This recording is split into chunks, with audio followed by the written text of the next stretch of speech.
we embraced the challenge, but at the same time recognized that we had to communicate. And yes, there were times when we needed to show, particularly in the last few months in the lead up to the games, that we were not a soft touch, that we were prepared to, have the SBS doing big exercises publicly filmed live on Sky, just to show that we were not a soft touch, but we were proportionate about that. So you start off with euphoria, fast on the heels, you then end up with a mass panic.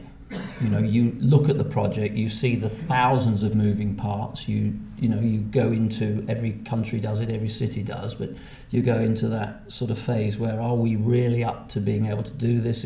Are we going to master the complexity of it? And it's a huge, it really has a complexity beyond anything else a city ever challenges itself with.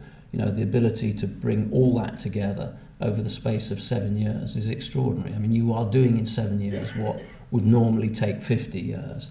And at the same time, the world is watching you. And for the first 2 years, nothing very much happens. You're getting people excited about tunnelling and ducting. And that is a challenge. And then hot on the heels of that, you have the armada of instant experts arriving on the scene.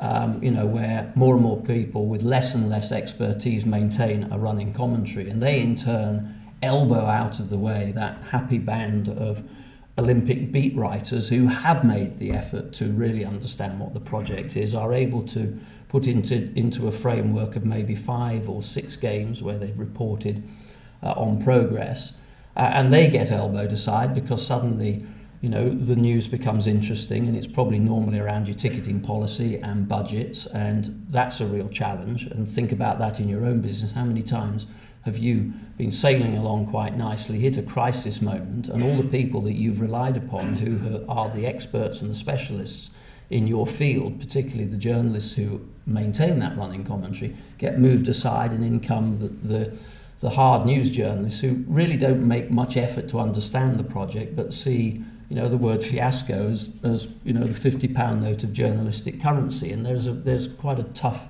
lesson there. And then you go from the rise of the instant experts into the person